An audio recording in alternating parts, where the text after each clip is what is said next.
સમાચાર હવે રાજકોટથી, જ્યાં સ્વામિનારાયણ સંપ્રદાયના સ્વામીઓ સામે ફરિયાદનો મામલો। સહકારી આગેવાન પરસોત્તમ પીપળિયાએ આવા સંતોની ઝાટકણી કાઢી છે।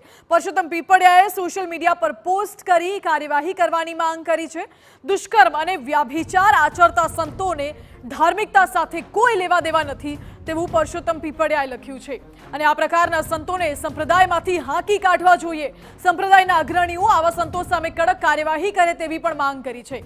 લંપટ સ્વામીઓના ગુરુકુળમાં બાળકોને મૂકવા પણ ન જોઈએ। સાધુ બનવા માટેની એક ઉંમર નક્કી કરવા પરસોત્તમ પીપળિયાએ સૂચન કર્યું છે। સાથે જ પોલીસ તંત્ર કાર્યવાહી કરવામાં નિષ્ફળ ગયાનો પીપળિયાનો દાવો છે।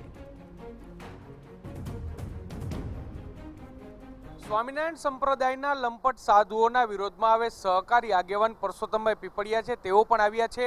સોશિયલ મીડિયામાં તેમને પોસ્ટ થકી આ તમામ જે આવા તત્વો છે તેની સામે કાર્યવાહીની માંગ કરી છે। મારી સાથે પરસોત્તમભાઈ પીપળિયા છે। પરસોત્તમભાઈ, શું કહેશો?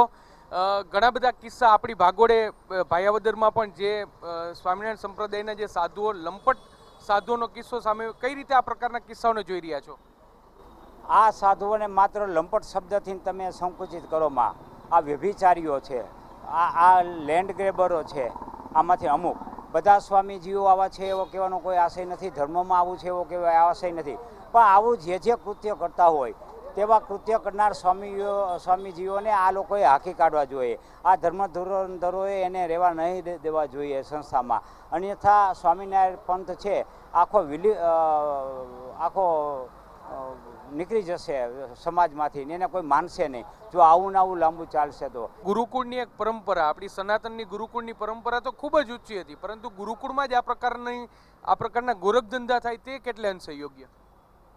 આપણે જાણીએ છીએ કે આપણા ઉંમરના છે એ ગુરુકુળમાં ભણીને આજે એક સારા સ્થાન ઉપર બિરાજમાન છે। અત્યારે જ્યારે આવા લોકો ગુરુકુળનું સંચાલન કરતા હશે, આવા સ્વામીઓ લંપટ સ્વામીઓના હાથમાં હશે અને વ્યભિચાર આચરશે તો કોઈ લોકો પોતાને આ બાળકોને ગુરુકુળમાં મૂકશે નહીં। ધર્માનુરાગી ભાઈઓ બહેનોને વિનંતી છે કે આપણા બાળકોને મહેરબાની કરીને ગુરુકુળમાં મૂકતા નહીં। જ્યાં સુધી આવા હલકટ સ્વામીઓ, આવા વ્યભિચારી સ્વામીઓ, આવા લંપટ સ્વામીઓને હાંકી કાઢવામાં ન આવે ગુરુકુળમાંથી, ત્યાં સુધી આપણા બાળકોને કોઈને ગુરુકુળમાં મૂકવા નહીં। શું માનો છો કે છેલ્લા ઘણા સમયથી આ પ્રકારના ગુરુકુળમાં કિસ્સાઓ સામે આવી રહી છે, તેનું કારણ શું હોઈ શકે? આ લંપટતાનું કારણ શું હોઈ શકે?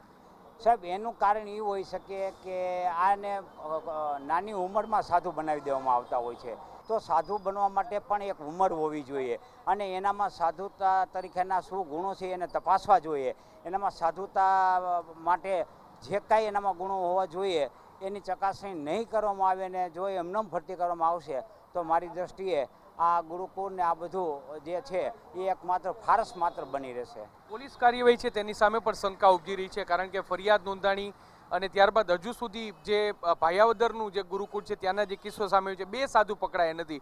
આવા લોકો સામે પોલીસ કાર્યવાહી કયા પ્રકારની થવી જોઈએ?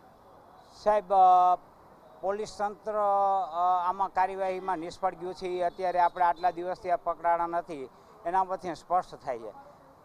એવી પણ આશંકાઓ છે કે આ તંત્ર છે એ એને સેફ પેસેજ આપી રહ્યું છે। આવા લોકો ઉપર વ્યભિચાર આચર્ય અંગેની ફરિયાદ થઈ અને આજીવન જેલ સજા થવી જોઈએ અને જો મારી આ તો કાયદામાં જોગવાઈ નથી કે આવા લોકોને ફાંસી પણ આપવી જોઈએ।